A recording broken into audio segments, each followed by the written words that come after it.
Olá! Na última semana, o Papa Francisco anunciou ou propôs um novo pecado, o pecado ecológico. Afinal, o que isso pode implicar para o ser humano? O que isso pode implicar para os católicos? Será que há alguma implicação para os evangélicos, os protestantes? O que esse novo pecado pode atingir ou pode trazer alguma coisa para o ser humano? O porquê de instituir um novo pecado? Esta e muitas outras questões você vai acompanhar agora, pois está no ar, Na Mira da Verdade.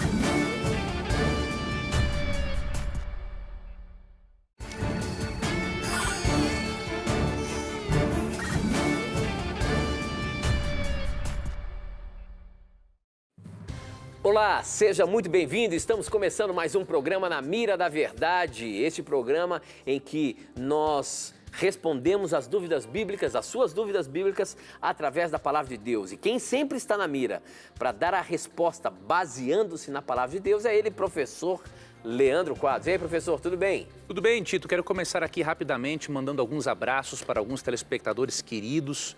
Primeiro abraço para Arielle Santos, né? Ela trabalha numa loja, na Zara, em São José dos Campos. Ela é sobrinha da irmã Edilene. E um abraço para a Rose também, que é a mamãe dela. Elas frequentam a igreja de Galo Branco, em São José dos Campos. Que Deus abençoe a vocês, a família de vocês, que vocês sigam firmes nos caminhos de Deus. E o meu outro abraço vai para todos os participantes do Encontro Nacional Adventista de Profissionais de Segurança Pública. Estivemos neste encontro, neste final de semana, lá no Distrito Federal. Foi muito importante ter estado com todos vocês.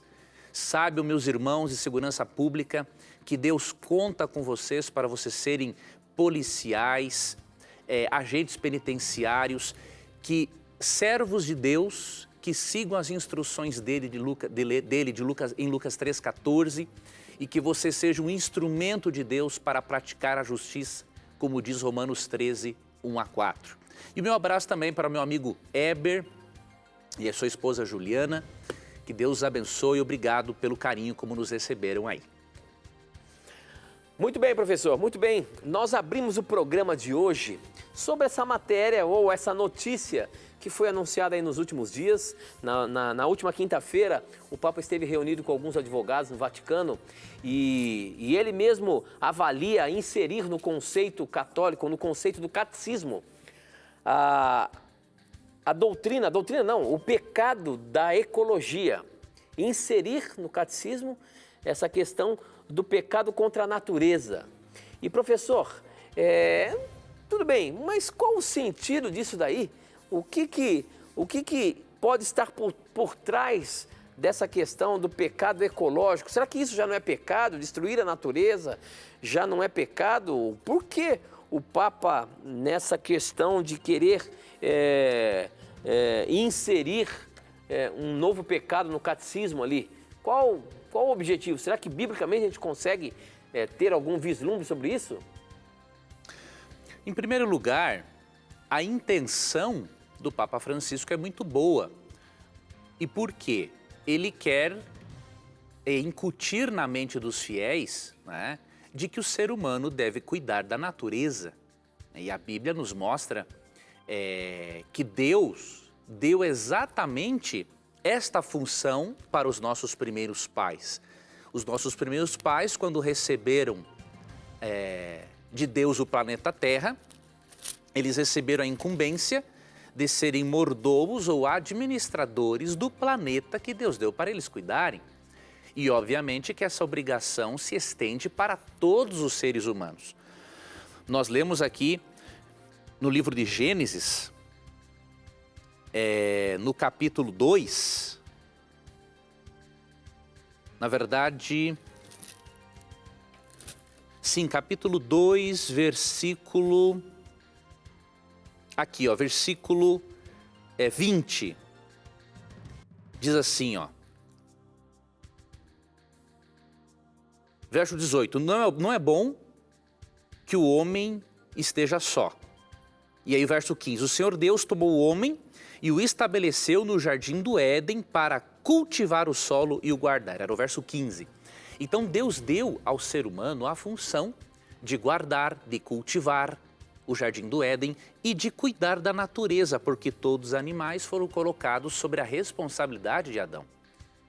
E a Bíblia diz que quando o ser humano não cuida da natureza, o ser humano peca e inclusive o ser humano vai ter que dar contas a Deus sobre isso. Então, na verdade, a intenção do Papa Francisco é muito boa, mas ele não precisa introduzir um novo pecado, porque na verdade a Bíblia já trata desse assunto, já está na Bíblia isso, né? O que ele pode fazer é pegar o que está na Bíblia e colocar no catecismo.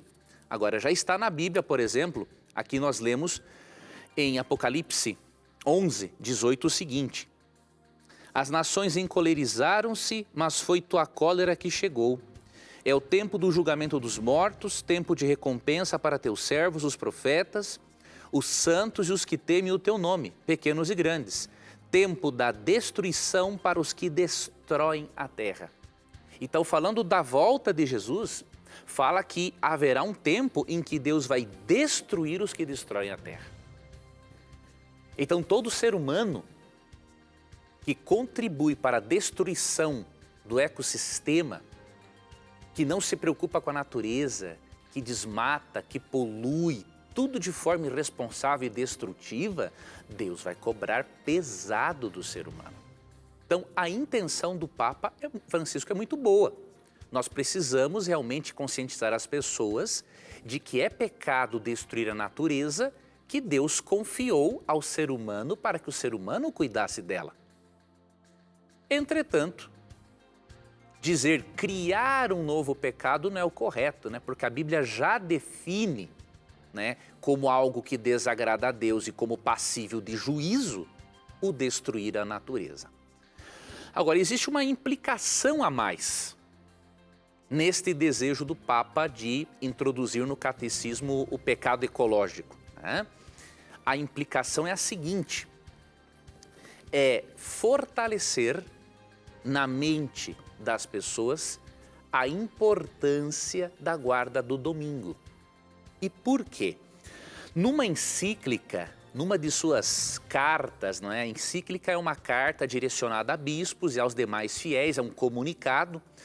Na sua encíclica intitulada Laudato Si, né, que do latim é louvado sejas, nesta encíclica que ele publicou em 18 de junho de 2015, entre muitas outras coisas, ele fala da importância de criarem-se meios para que a ecologia seja preservada.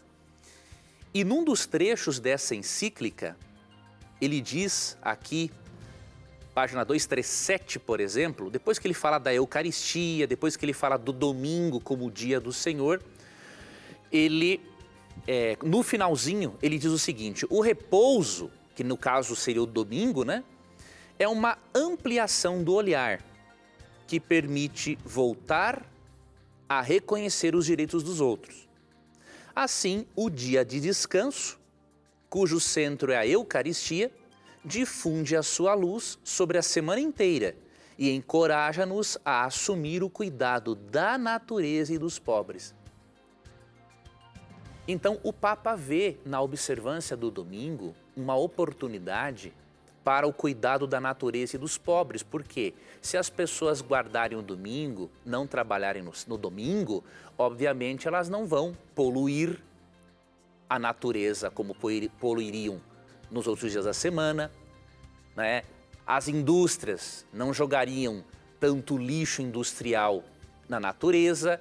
Então, Na verdade, o propósito dele é, com essa introdução desse novo pecado, é tanto preservar a natureza de forma correta, mas também reforçar na mente das pessoas que o domingo pode ser o dia tanto da família quanto da natureza. O domingo pode ser o dia que proporcionará um cuidado maior com a ecologia. Entretanto, mesmo que a intenção do Papa seja boa, a forma de fazê-lo está errada, né? E por quê? Porque Deus não estabeleceu o domingo como um memorial da criação, não estabeleceu o domingo como um dia que deve nos conscientizar do cuidado ecológico. Pelo contrário, o dia que Deus estabeleceu é o sábado. E nós precisamos ficar com o que a Bíblia diz e não com o que o Papa diz, por mais bem intencionado que ele seja. E o que diz a Bíblia? Bom, em Gênesis 2, 1 a 3, depois que Deus conclui a criação do planeta, veja qual dia ele estabelece como memorial do seu poder criativo. Como um memorial de que ele é o criador da natureza e do ecossistema, obviamente. Os céus, a terra e todos os seus elementos foram terminados. Deus terminou no dia 7º a obra que havia feito e ele cessou no sétimo dia, toda a obra que fazia. Deus abençoou o 7º dia e o consagrou, pois tinha cessado nesse dia toda a obra que ele, Deus, havia criado pela sua ação. Eu li aqui na tradução ecumênica da Bíblia e é dito que quando Deus criou o mundo em 6 dias, no 7º, ao criar o 7º dia, Deus o abençoa e o consagra, ou ele o santifica, ele o separa dos demais dias. Então, quando Deus consagra, santifica e abençoa o sábado, nenhum ser humano, até mesmo o Papa, pode mudar aquilo que Deus abençoou e santificou. E quando vamos para Êxodo 20, percebemos que é o sábado o dia especial de Deus para a conscientização ecológica. Não é o domingo. Então, se o Papa for realmente bíblico, ele vai levar as pessoas a guardarem o sábado para que a natureza seja mais bem preservada. Por quê? Olha o que diz Êxodo 20, 8 a 11. Que se faça do dia de sábado um memorial considerando sagrado. Veja, não é o domingo. Trabalharás durante 6 dias, fazendo todo o teu trabalho. Mas o 7º dia é o sábado do Senhor teu Deus. Não farás trabalho algum, nem tu, nem teu filho, nem tua filha. Ou seja, é um dia da família realmente. Nem teu servo, nem tua serva, nem teus animais.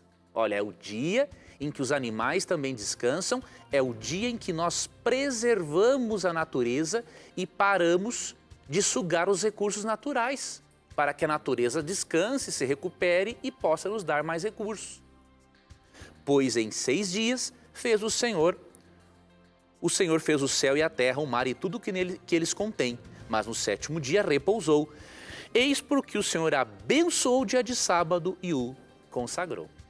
Então, resumindo, a intenção do Papa Francisco é muito boa, mas a forma de fazê-la está errada, porque ele usa o domingo, ao invés do sábado, como um dia de conscientização ecológica. Então, se o Papa for bíblico e colocar a Bíblia acima da tradição, ele vai aproveitar deste pecado ecológico para ensinar o sábado.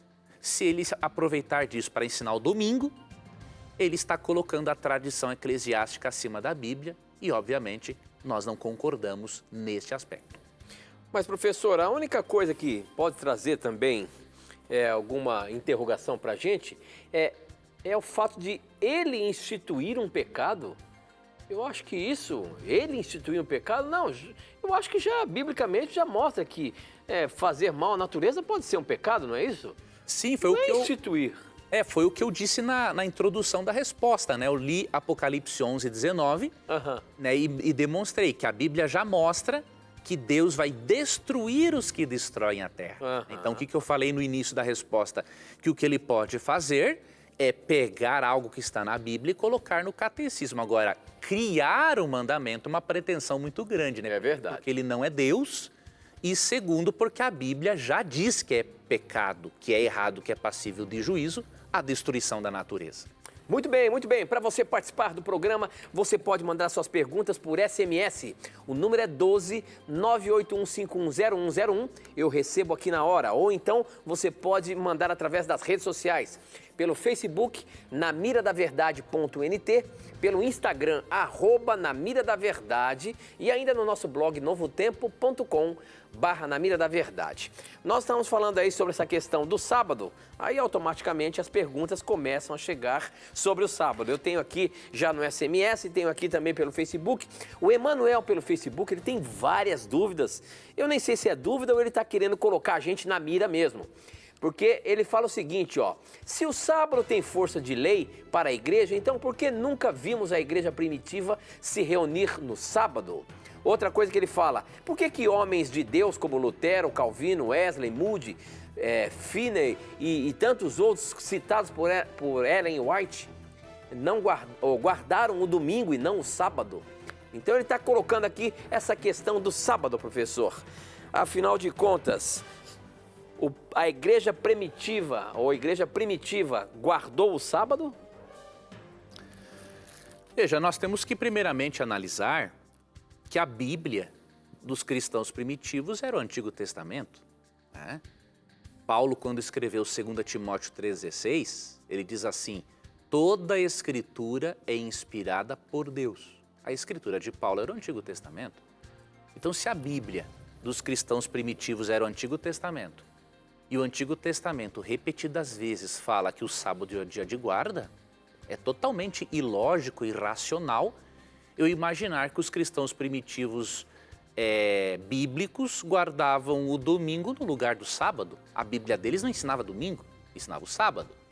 Óbvio que num período da história, ali pelo século II, começou uma apostasia da igreja.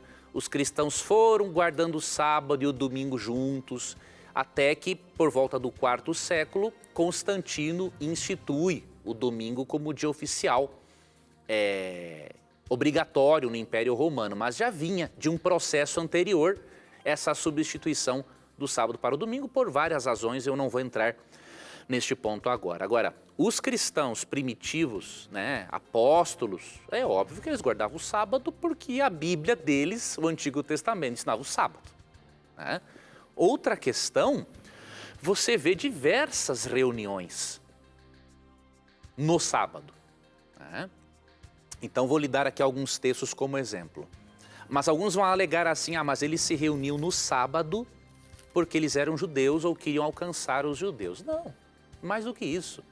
Eles se reuniam no sábado porque o sábado é o quarto mandamento da lei de Deus. E aí você pode ler Atos 16, 13, 42 a 44, Atos 13, 42 a 44, Atos 16, 13, Atos 17, 2, Atos 18, 13 e 4, e você vê os cristãos primitivos reunindo-se normalmente no sábado. Eles eram judeus cristãos. E quanto à sua outra questão, cada filho de Deus vive de acordo com a luz que recebe. Lutero não guardou o sábado, John Hus não guardou o sábado, Wycliffe, mas foram filhos de Deus que viveram de acordo com a luz que receberam.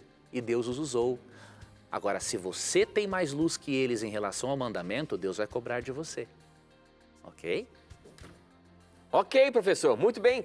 Nosso tempo está correndo aqui, nós temos que ir para um intervalo rapidinho, mas não sai daí não. Tem outras perguntas capciosas aqui para estar no ar, para colocar no ar, e você vai acompanhar já já. A gente volta daqui a pouquinho.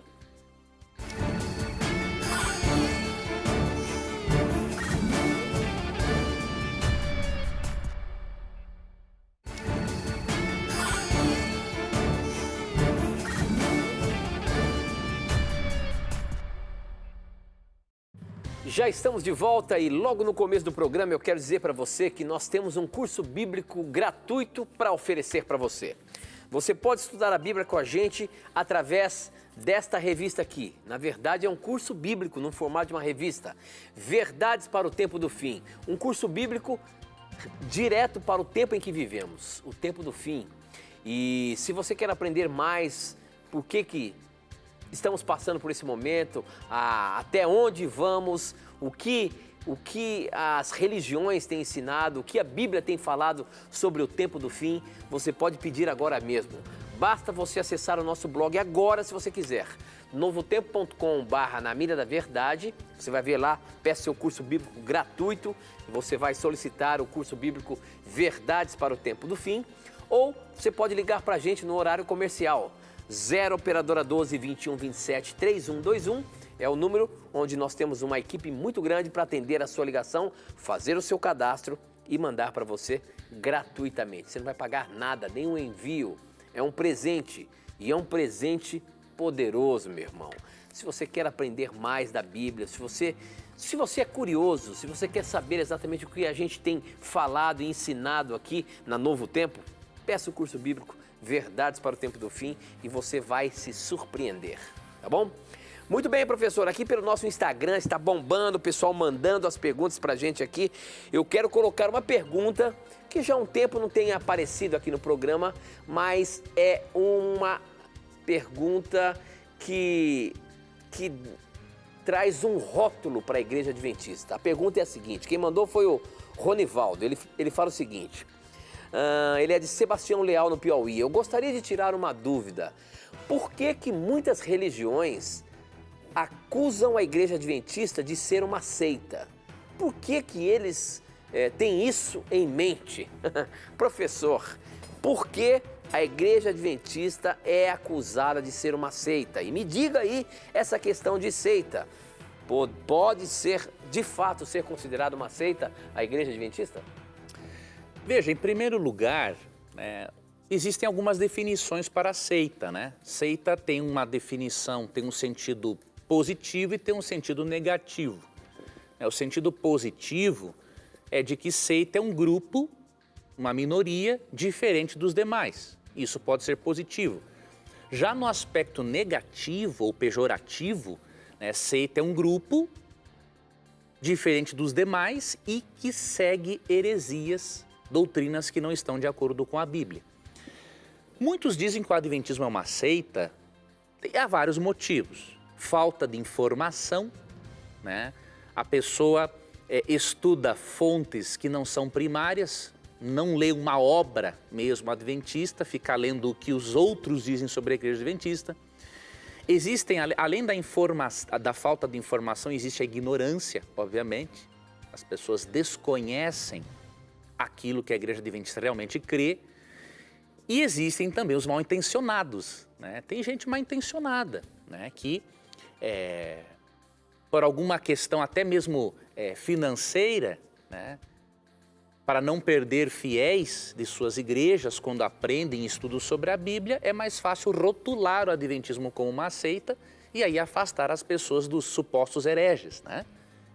Agora, eu posso lhe garantir que, à luz da Bíblia e à luz até de especialistas em seitas, especialmente os norte-americanos, porque aqui no Brasil ainda há uma influência muito grande de alguns mal-intencionados, infelizmente, mas você percebe que os especialistas avaliam o Adventismo que, mesmo sendo uma igreja com crenças distintivas que não são partilhadas pelos demais, naquilo que mais é importante para o meio cristão, não pode considerar o Adventismo um movimento sectário. Então, por exemplo,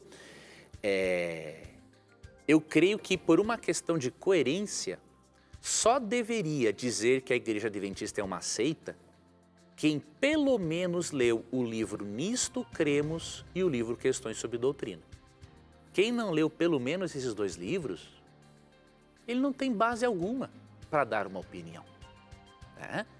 Então, se você ler, por exemplo, o livro Nisto Cremos, que ele apresenta nossas 28 doutrinas, né, crenças, quando você ver o livro Questões sobre Doutrina, você vai ver que nós, assim como os demais irmãos evangélicos e protestantes, né, cremos que a salvação é unicamente pela graça de Cristo, que a graça de Cristo nos conduz a uma santificação, que é uma transformação de vida, que Cristo nos liberta da condenação da lei, mas não da observância da lei como princípio.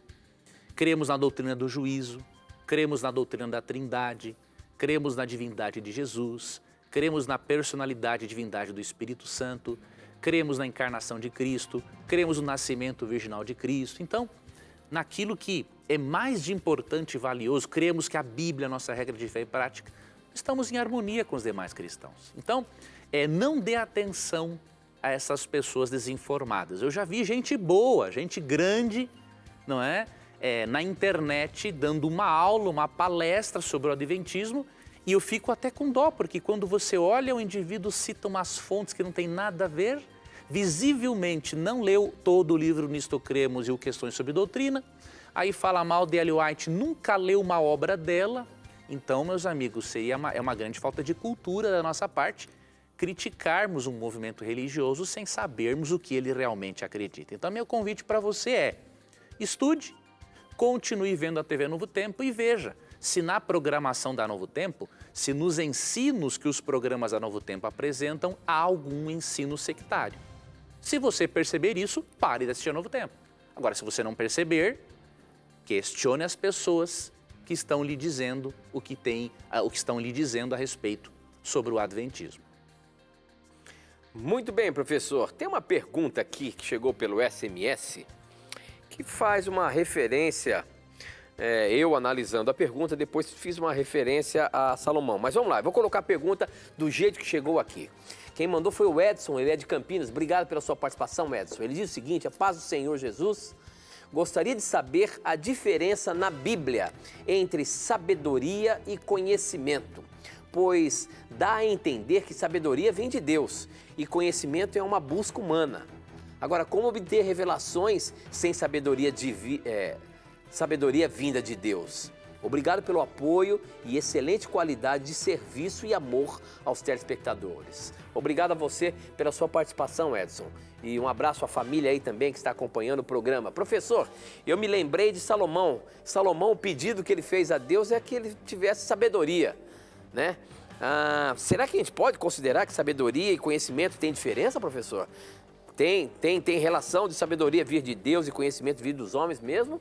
Ou não? A Bíblia não fala nada sobre isso? A Bíblia fala sim.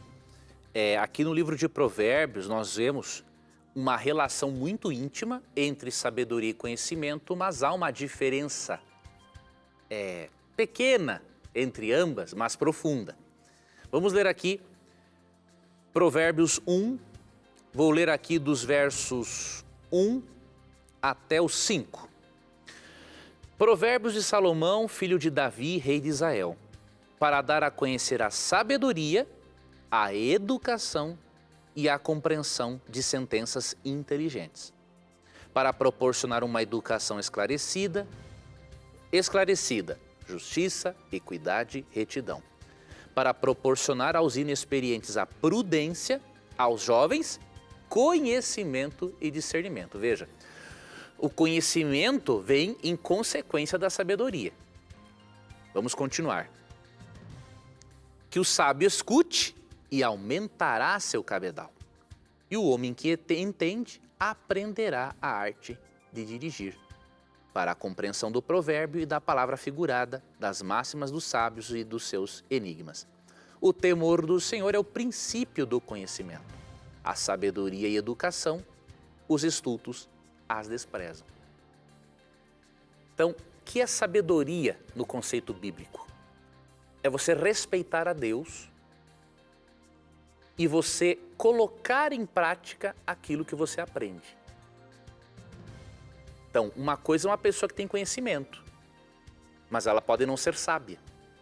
Se ela tem conhecimento, mas ela não vive de acordo com esse conhecimento e não usa esse conhecimento tanto para o seu bem quanto para o bem do próximo, ela não é sábia, ela é tola. Agora, há pessoas que têm pouco conhecimento, mas são sábias, porque elas colocam em prática e vivem de acordo com o pouco conhecimento que têm. E essas serão abençoadas, porque se elas são sábias e têm pouco conhecimento, a sabedoria proporcionará um aumento do conhecimento, vai aumentar o seu cabedal de conhecimento, tá? E uma dica preciosa para desenvolvermos sabedoria e também conhecimento é a leitura do livro de Provérbios. Seria bom que todos os dias as pessoas parassem para ler alguns provérbios, isso durante a vida toda. Este é um livro muito especial que desenvolve sabedoria, dá conhecimento, a intelectualidade, a espiritualidade. Então é um livro muito precioso para todo aquele que quer adquirir tanto sabedoria quanto conhecimento. Conhecimento e sabedoria para colocar em prática e viver aquilo que você aprendeu. Muito bom, professor, muito bom. Mais uma do Instagram aí. Pessoal, a Ana Paula, deixa eu ver, Demarque, deixa eu ver. Ana Paula, Ana Paula, aqui pelo nome, o codinome dela aqui tá difícil. Ela fala o seguinte: eu queria tirar uma dúvida. A tradição dos judeus sobre alimentação e as festas, nós não deveríamos seguir essa mesma tradição? Afinal, Jesus era judeu também e seguia o mesmo ritual, não é? Essa questão das festas, que o povo judeu tinha, que Deus pediu para que eles fizessem essas festas, não deveríamos hoje também participar ou fazê-las também, professor? Seguir essas festas? A resposta está em a pessoa entender o propósito das festas, né? Quando você entende o propósito das festas, você já consegue saber se deveríamos praticá-las ou não. Outra coisa que você precisa fazer, telespectadora, é entender uma coisa. O sábado bíblico, ele era celebrado junto com as festas, mas as festas não existiam no princípio do mundo quando Deus criou a sua lei, quando Deus criou o sábado. Se você ler Êxodo 28 a 11, Gênesis 2, 1 a 3, textos que eu li no início do programa, você percebe que Deus criou o sábado como um mandamento de ordem moral e que ele não depende das festas. Já as festas cerimoniais, elas dependem do sábado, mas o sábado não depende delas. E quando que elas passaram a existir? Após o pecado. E por quê? Se você estudar as festas em Levítico 23, você vai ver que as festas tinham propósitos didáticos de ensinar sobre a salvação. E as funções destas festas cerimoniais, elas foram transferidas para a pessoa de Jesus Cristo. Nós não vemos o apóstolo Paulo contra as festividades. Ali, por exemplo, em Colossenses 2,16, ele estava sendo contra a observância tanto do sábado quanto de festividades num contexto pagão e sincretista religioso, mas ele não era contra as festividades. Agora, você vê que o foco do apóstolo Paulo é sempre mostrar o quê? Que tudo se cumpre em Cristo. E óbvio, sendo que as festas encontram o seu cumprimento em Cristo, porque muitas dessas festas tinham inclusive, envolvia o papel do cordeiro que era sacrificado, já que o Cordeiro de Deus que tira o pecado do mundo, Jesus Cristo, morreu por nós, essas festividades perderam o propósito pedagógico para ensinar a salvação. Agora, há judeus cristãos que celebram as festividades não mais como um propósito pedagógico da salvação, porque há os judeus messiânicos que creem em Cristo. Só que eles celebram para preservar a sua cultura e a sua identidade religiosa. Então você tem que distinguir, minha irmã, entre o que é princípio de ordem moral e o que é de ordem cerimonial, né? Lógico, para os autores bíblicos, tudo isso é uma coisa só. A lei moral, cerimonial e civil faz parte da lei, da Torá, dos escritos de Moisés, mas há aspectos diferentes desta lei. Então você vê que aspectos de moral, como por exemplo o sábado, que foi criado no mundo antes de pecado, e as festividades foram criadas no mundo depois de pecado, com um propósito pedagógico. Então é óbvio que se o propósito pedagógico foi cumprido, foi transferido para Cristo, não há um porquê de celebrar isso. a não ser que a pessoa queira preservar a sua identidade judaica. Então, algumas pessoas usam esse argumento para dizer o seguinte: se você tem que guardar o sábado, então tem que guardar as festas também. Um argumento totalmente fraco, né? Por considerando que o sábado foi criado lá no princípio do mundo, antes de existir qualquer israelita, qualquer festividade cerimonial, provando que o sábado é independente e que, portanto, é um mandamento de ordem moral e que não há desculpas para não guardar o quarto mandamento. Muito bem, professor. Não sai daí não. A gente volta já já.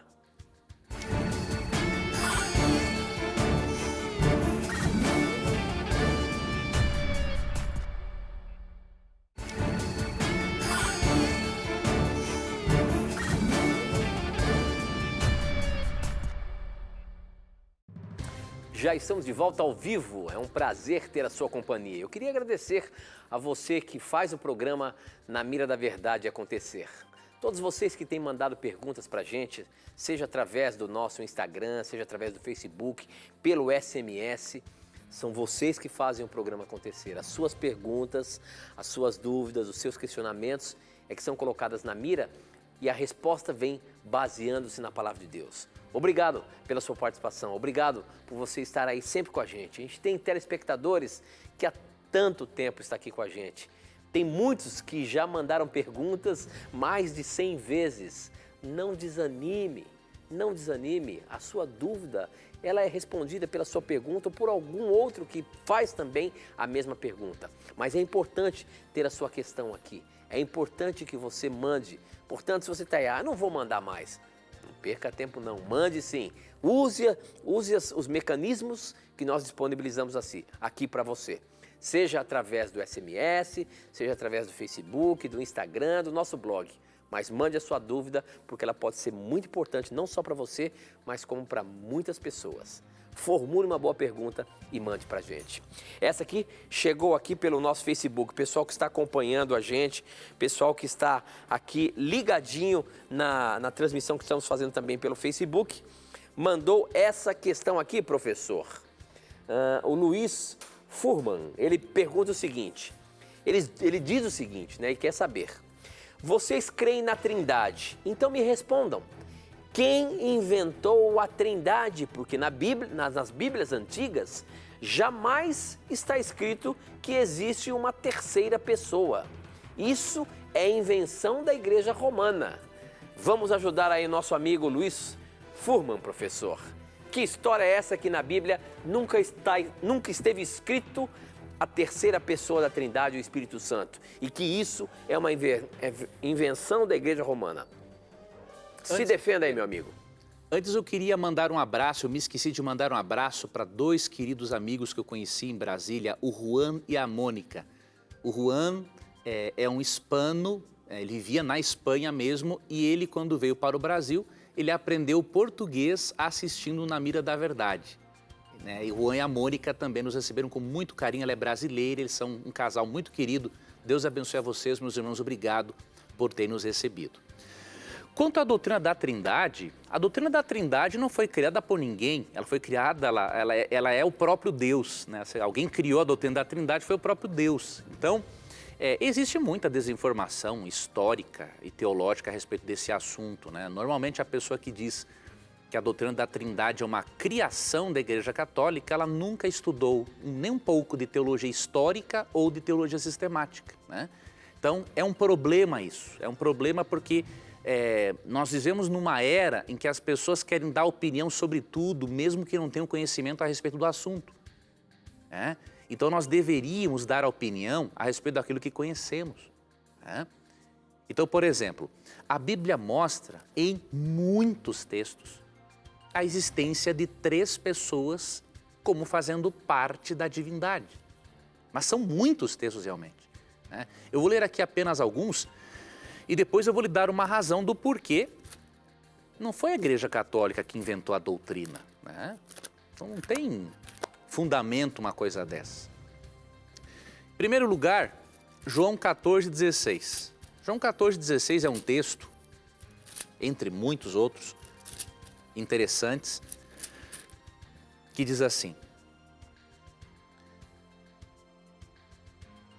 quanto a mim, eu rogarei ao Pai e ele vos dará outro. Eu estou lendo a tradução ecumênica da Bíblia, que está um termo grego, paráclito, que no português é consolador, que permanecerá convosco para sempre. Isso aqui é muito importante. Ó, eu, né, Jesus, rogarei ao Pai, ou seja, Jesus não pode ser o mesmo Pai, como é que ele vai orar para ele mesmo? Só se fosse um Deus esquizofrênico, não é o caso. Então, eu rogarei ao Pai e ele vos dará outro paráclito ou consolador. Esta palavra paráclito ou paráclitos no grego, traduzida em referência ao Espírito Santo, né, significa um ajudador, um advogado, alguém chamado a estar ao lado de outro alguém. Você não pode chamar de paráclito, de ajudador ou advogado, uma coisa que não existe. Tanto que Jesus é chamado também de advogado em 1 João 2,1. E aí o que acontece? Esse texto foi escrito por João ali no final do século I. A Igreja Católica Apostólica Romana veio existir por volta do século IV. Então, como é que você vai me dizer que a doutrina foi criada pela Igreja Católica, se bem antes o autor bíblico já apresentava? Então, veja, as pessoas não sabem o que dizem. E eu quero lhe dar uma dica, meu irmão, você que é um irmão sincero. Tem um artigo do Dr. Rodrigo Silva que você precisa ler. Você vai fazer o seguinte, você vai no Google e você vai digitar o seguinte, eu vou procurar aqui só para você ler esse artigo, é um artigo escrito por quem conhece do assunto. E aí você vai ver que essa história de que a doutrina da Trindade foi criada pelo catolicismo, isso é uma baboseira sem tamanho, porque já tem citações de cristãos primitivos falando da Trindade nos séculos II, III. Então, como é que foi criada lá pela Igreja Católica no século IV, no quarto século? Não tem lógica, tá? Então, o título do artigo é o seguinte. Dr. Rodrigo Silva é o apresentador do programa Evidências, né? O título do artigo, se eu não me engano, é Trindade, um dogma de Constantino. Eu só quero conferir isso aqui. Isso mesmo. Trindade, um dogma de Constantino. Isso aqui está no Centro-White. Então você vai no Google e digita Trindade, um dogma de Constantino, e aí espaço Rodrigo Silva.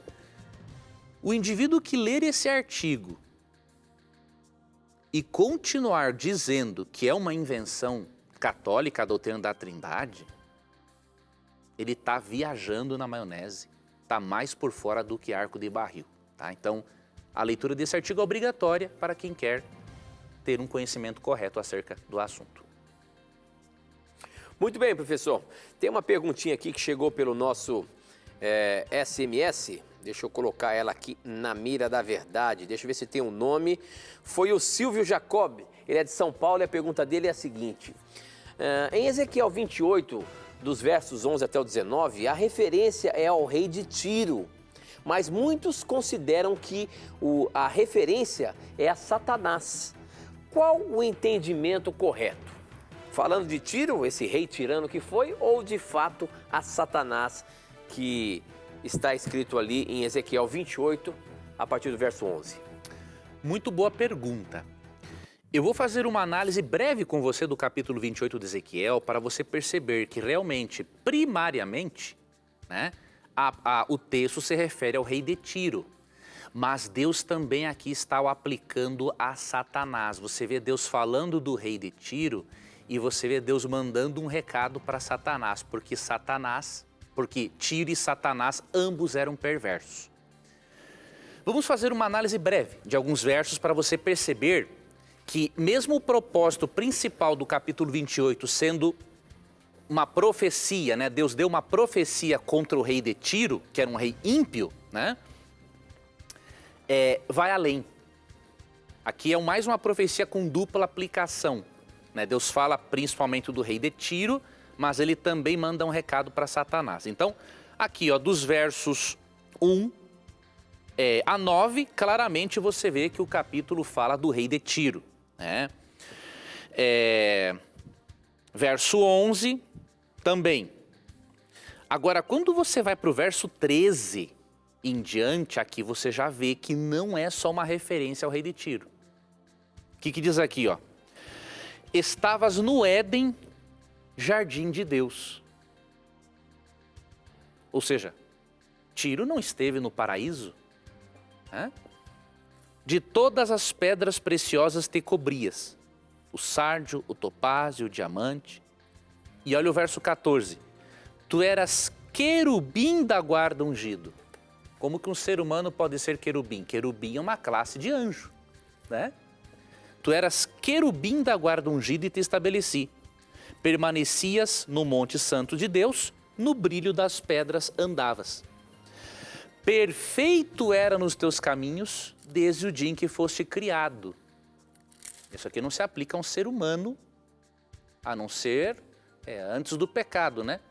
Até que se achou iniquidade em ti. E aí no verso 16, novamente fala em querubim, e no verso 17 fala que o coração dele levou-se por causa da sua formosura, que se aplica tanto ao rei Tiro quanto a Satanás.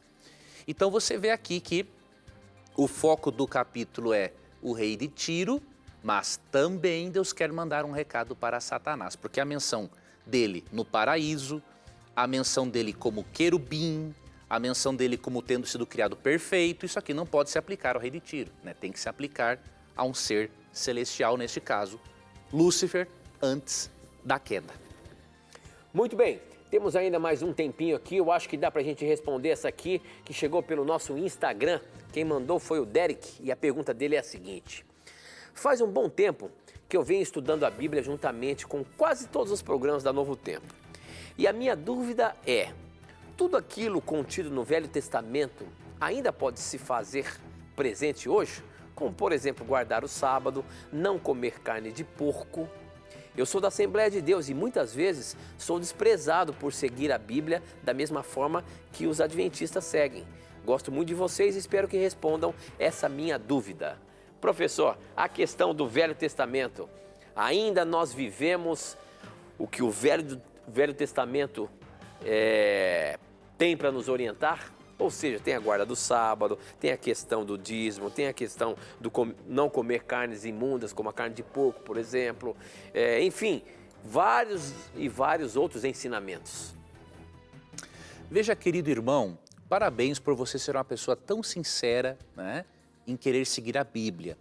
Pode ter certeza, esses irmãos que hoje lhe desprezam, eles poderão no futuro aceitar as verdades bíblicas como você tem aceitado, tá? Então, isso não vai ser sempre assim. Continue estudando a Bíblia. O que você poderia fazer de análise, inclusive argumentar com eles? Veja, muitos irmãos dizem assim, não, o sábado, a questão das carnes imundas era para o Antigo Testamento. Você pode argumentar o seguinte, então por que o sábado e as carnes imundas eram para o Antigo Testamento, mas o dízimo não? Tem um problema aí. Há menções sobre o dízimo no Novo Testamento, mas a ordem específica para dizimar está no Antigo. Então, que critério alguns usam para dizer que o dízimo é válido, mas o sábado e a lei dietética de Levítico 11 não são válidas mais? Não tem critério. Então, você argumenta assim com eles, para levá-los a pensar. E o que eu posso contribuir para você agora, nesse breve período de tempo, é o seguinte. Avalie, meu irmão, nas Escrituras o que é princípio moral e costume cultural. Tá? Todo princípio, ele é dado de forma universal e ele é eterno. Por exemplo, por que queremos que o sábado é um princípio? Porque ele foi dado no Jardim do Éden, antes de existir o pecado. E Jesus falou depois em Marcos 2, 27 o seguinte, o sábado foi dado por causa do homem, do ser humano, e não o homem por causa do sábado. Então, ele é um princípio, porque foi dado num mundo sem pecado e foi dado para todas as pessoas, ou seja, é universal e é eterno. Já um costume de ordem cultural, mesmo que tenha um princípio por trás dele, o costume de ordem cultural ou um aspecto cerimonial da lei, ele é passageiro. Por exemplo, a circuncisão. Você vê que a circuncisão existia pós-pecado, ao contrário do sábado, que existia antes, desde antes. Era um recurso pedagógico de Deus para ensinar as pessoas a serem fiéis a Ele, terem um pacto com Ele, sobre a importância da circuncisão, representava a circuncisão do coração. E você vê que ao longo do Novo Testamento não há mais um pedido para que as pessoas se identifiquem como pertencentes a Deus por meio da circuncisão, agora é pelo batismo. Então você vê ali, por exemplo, em Colossenses 2, 11, 12, e 1 Coríntios 12, 13, né? E Romanos 6, 4, que o batismo cumpre agora esta função. Então, se você diferenciar o que é um princípio de um costume cultural ou de um aspecto cerimonial da lei, você vai ver que vai ser mais fácil a questão. A questão dietética, né, dos alimentos, veja, 1 Coríntios 6,19 diz que o corpo é o templo do Espírito Santo. Então, não podemos jogar lixo dentro dele. Então, tanto o nosso corpo quanto o corpo dos israelitas é o templo do Espírito Santo. E como Deus diz que é abominável comer esse tipo de carne, então é um princípio que se aplica a todas as pessoas. Muito bem, professor, com essa nós encerramos mais um programa, agradecendo você mais uma vez pelas respostas e a você, telespectador, por mandar as suas dúvidas para a gente. A gente se encontra, se Deus quiser, a semana que vem. Que Deus abençoe a você, Tito, e obrigado, amigo telespectador. E lembre-se que no nosso programa, sempre que você tiver a coragem de perguntar, a Bíblia terá coragem de lhe responder. Aqui você já sabe, as suas dúvidas, os seus questionamentos sempre estão na mira da verdade. Até o nosso próximo encontro. Tchau!